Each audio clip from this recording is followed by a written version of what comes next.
वालेकुम। क्या हाल है जनाब सबका। अल्लाह ताला सबकी ज़िंदगी में बहुत बहुत आसानियाँ करे।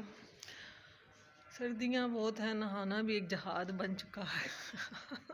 भैया गर्म पानी से नहाओ, मुझे ऐसे लगता है कि जब आप नहा लेते हो तब आपका ज़रा बॉडी ज़रा वार्म हो जाता है, लेकिन उसके बाद वाली सर्दी बड़ी ख़तरनाक लगती है जो मुझे अभी लग रही है। लेकिन कुछ चीज़ें दिमाग में, वो कहते हैं जब इंसान ब्लॉगर बन जाता है तो कोई कंटेंट मिलते जाता है तो लगता है दिमाग से स्लिप ना हो जाए या मैं भूल ना जाऊँ। तो उससे पहले पहले मुझे बहुत सारी चीज़ें दिन में याद आती रहती हैं। अच्छा, पेरेंट्स का ना एक माँ बाप का लफ्ज़ या उनके बारे में बोलना, यकीन करें ज़िंदगी में बड़ा मुश्किल है। उनके बारे में एक्सप्लेन करना, उनके बारे में जो हमारी फीलिंग्स हैं उनको बताना बहुत मुश्किल काम है। मुझे लगता है कि हम वो प्यार उनको ज़िंदगी में भी नहीं दिखा सके जो उनके साथ हमें था। हम कह ही नहीं सके कि माँ मेरा तेरे बगैर कुछ भी नहीं। मेरे पास अम्मी और अब्बू दोनों नहीं हैं, ना माँ है ना बाप है। और मेरा जो रिश्ता हुआ था जब मेरी शादी हुई, तो यकीन करें मैंने कभी सोचा भी नहीं था कि अब्बू इतनी जल्दी चले जाएंगे और अम्मी मतलब काफ़ी टाइम के बाद शादी की गई, लेकिन ऐसे गई कि मुझे यकीन ही नहीं आया। मुझे लगा ही नहीं कि मेरी माँ सच में। मैंने अम्मी के साथ, अम्मी के डेथ से पहले 2-3 महीने वहाँ मैंने गुजारे। मैं अम्मी के साथ रही, सोती थी, अम्मी हंसती थी, बोलती थी। मुझे क्योंकि पता नहीं था कि अम्मी को कौन सी बीमारी है, एक्चुअल में प्रॉपर मुझे नहीं पता था कि अम्मी कौन सी बीमारी से लड़ रही हैं। ये बहन भाइयों ने नहीं मुझे बताया हुआ था, लेकिन ये पता था कि वो मुझे फ़ोर्स करते थे कि अम्मी के साथ तुम रह लो, अम्मी के साथ रहो। क्योंकि मैं बहुत कम जाती थी मेके, उसकी वजह ये थी कि अम्मी को बुला लेती थी। सर्दी अम्मी वहाँ अकेली होती थी, यहाँ बच्चों की स्कूल और ये जब शुरू हो जाते हैं फिर थोड़ी सी लाइफ बिजी हो जाती है। तो फिर जब सबने ये फ़ोर्स करना शुरू किया कि मतलब मैं चली जाया करूँ, मैं वहाँ पे रहूँ, मैं मम्मी के साथ टाइम गुजारूँ। अच्छा, मेरे दिल में तब भी कोई ख़्याल नहीं आया था। मैं अपने दिल की आज ये बात शेयर कर रही हूँ, मैं तब भी नहीं सोच सकती थी कि मेरी माँ चली जाने वाली हैं। अम्मी की फ़ौतगी से जस्ट ओनली 15 मिनट्स पहले मैं अपनी माँ से बात कर रही थी और अम्मी बिल्कुल होशो हवास में मुझसे बात कर रही थी।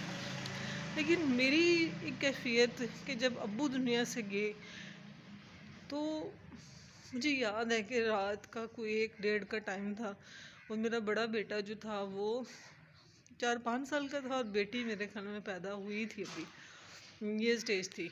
अच्छा, मैंने अपने अब्बू को देखा हुआ था क्योंकि बीमारी में मैंने उनके साथ बहुत एक टाइम गुजारा हुआ था। मैं अपने अब्बू की एक ईगो का लेवल, एक अब्बू का स्पिरिचुअल लेवल को मैं समझती थी।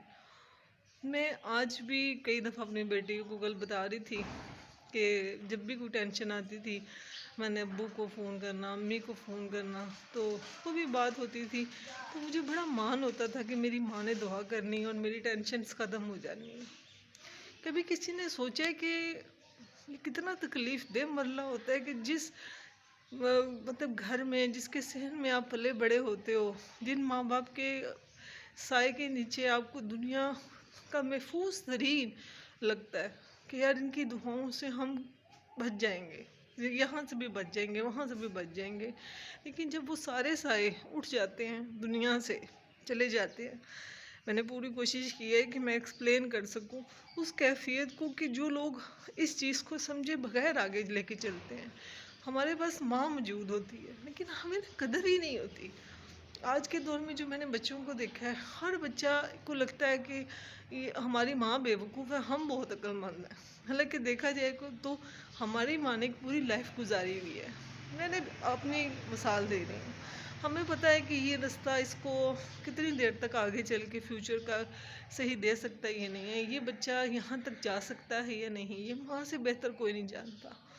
जिस सहन में मैंने, मतलब मेरे पास काफ़ी तस्वीरें थी उनकी, तो वो अम्मी के कपड़े जो अम्मी के बहुत फेवरेट थे, मैं उस बात को आज इसलिए एक्सप्लेन कर रही हूँ कि ये कैफियत जो होती है ना, ये आपको अल्लाह से नज़दीक करती है और लोगों से जो गिले शिकवे हैं ना, वो ये छूट जाते हैं। मैंने अपनी अम्मी को ना अपने हाथों से नहलाया। हालांकि मैं इतनी बहादुर नहीं थी ना, मेरे अंदर था मैं बिल्कुल उस वक्त ऐसे थी कि शायद मैं गिर जाती, या मेरा लेवल ऐसा था, शुगर लेवल भी डाउन था। अम्मी का वो सूट था जो अम्मी को बहुत पसंद था ज़िंदगी में ना अपनी, वो गर्म सूट था मरीने का जो होता है। तो जब नहाते वक्त मतलब लगा कि अनकंफर्टेबल है, नहीं उतरा, तो उसको थोड़ा काटना पड़ा। ज़िंदगी की वो चीज़ें मेरे सामने आई कि इंसान किस चीज़ के ऊपर मान कर रहा होता है, किस चीज़ के ऊपर आपको बहुत ज़्यादा है कि ये चीज़ मेरे पास ही रहेगी। आपको किस चीज़ का ये है कि यार ये मैं ऐसे कर लूँ उसके साथ, या मैं गलत कर दूँ उसके साथ, या आप उसकी चीज़ों को छीन कर आगे जाने के बारे में सोच रहे हों। आपको पता है ज़िंदगी कितनी टफ है, ज़िंदगी आपके साथ क्या कर सकती है, अल्लाह ताला ने हमारे लिए क्या लिखा हुआ है हमें नहीं पता, हमने आगे ज़िंदगी में क्या लेकर चलना है हमें नहीं पता। जो ज़िंदगी हमें मिली हुई है, इसको मेरे ख़्याल में जो दिन गुज़रता है इसको शुक्र करना चाहिए अल्लाह ताला का कि अल्लाह ने हमें बहुत सौ से बेहतर रखा हुआ है। लेकिन जब मैं आजकल के बच्चों को देखती हूँ ना, जिनके पास माँ बाप मौजूद हैं और उनको ये कदर ही नहीं है, उनको ये पता ही नहीं है कि यार ये रिलेशन कितने अहम है, और ये कितनी मतलब तुम्हें मुसीबतों से ये माँ बचा रही है। मैं हमेशा कहती हूँ कि मुझे कुछ चीज़ें ना मेरे दिमाग पे इतनी ज़्यादा हावी हैं कि मैं मतलब सबकी जब शादियाँ हो गई तो मैं अम्मी और थी और अब्बू थे और मैं थी। तो कभी कॉलेज में ना एक दफ़ा मुझे याद है कि हमारी फेयरवेल थी या कोई ऐसी पार्टी थी, तो आंधी आ गई। तो अम्मी को पता था कि मैं आंधी से डरती हूँ। तो अम्मी जब मैं घर आई तो अम्मी जान वहाँ से बैठी हुई इतना रोई, मुझे गले मिल के कहने लगी कि मैं जब से मतलब बारिश हो रही है, तूफान आया, उस वक़्त से मैं दुआ करी थी कि मेरी बेटी आ जाए खैरियत से, मुझे पता था तू डरती है। तो अब जब बारिश आती है तो कोई नहीं बचाता। अब अगर बारिश आए ना, तो अगर हम ये भी कहते हैं ना कि ये चीज़ें हम अंदर दिल के रखते हैं कि शायद मेरे डर से मेरा कोई बच्चा ना डर जाए।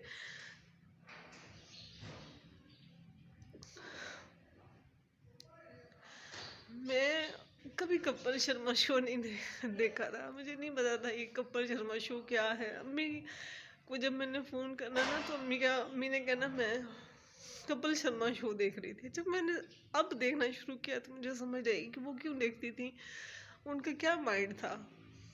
बहुत यहाँ पर व्लॉग बनाने का मकसद सिर्फ ये था कि जो माँ बाप होते हैं ना, ये बहुत बड़ी नेमत है। ये आपके पास है तो अपनी आखिरत, अपनी ज़िंदगी संवार लें, क्योंकि ये दोबारा नहीं मिलने आपको रिश्ते।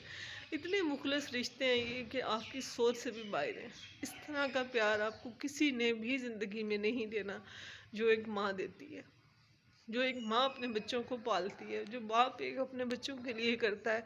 मैं इसकी पूरी हम हिस्ट्री भी लिखना शुरू करें ना, तो हमारे पास अल्फाज कम हो जाते हैं। लेकिन अपने माँ बाप जो मौजूद हैं दुनिया में, मेरा ये दिल करता है कि बेशक उन्होंने ज़िंदगी में हमारे लिए कुछ फ़ैसले मुश्किल किए, टास्क, लेकिन वो हमारी किस्मत में भी तो थे ना। उन्होंने तो पूरी कोशिश की कि हमारी लाइफ अच्छी गुजर सके। तो जहाँ तक हो सकता है अपने माँ बाप को ओल्ड होम और उनकी बीमारियों से तंग मत आया करें। ये माँ उस वक्त तंग नहीं आती, क्योंकि मैं खुद एक माँ हूँ। जब आप रात को 10 दफ़ा उठते हो तो माँ टेंशन में आती है, ये नहीं कहती है कि मुसीबत है बड़ी बार बार उठ रही है। मैंने भी ज़ाहिर बच्चे पाले हैं, मुझे भी अंदाज़ा है इस तकलीफ़ का कि कितना मुश्किल होता है बच्चों को पालना, उनकी स्कूलिंग, उनकी तरबियत। मुझे अभी तक याद है कि 5वीं 6वीं तक मैं हर बच्चे का बैग खुद उठाती होती थी और ऊपर भी छोड़ के आती थी। हालांकि मैं बेसिकली खुद वीक पर्सन थी, लेकिन मैंने भी बच्चों को सीढ़ियाँ चढ़ाने के लिए बड़ी एक ज़िंदगी लगाई है। तो मैं ये ब्लॉग इसलिए बनाया कि ज़रूर सुनिएगा और अपने माँ बाप को वो क्वालिटी का टाइम दें उनकी ज़िंदगी में जो उनको ज़रूरत है। उनको दवाइयों की ज़रूरत तो एक नेचुरल चीज़ है, लेकिन जो चीज़ आपके पास मौजूद है उसकी कदर करें, इसको अपने हाथ से मत जाने दें। मेरी बातों को ज़रूर सोचिएगा और जहाँ तक मैं ठीक हूँ मुझे ज़रूर बताइएगा कि आपको कहाँ तक ठीक लगा।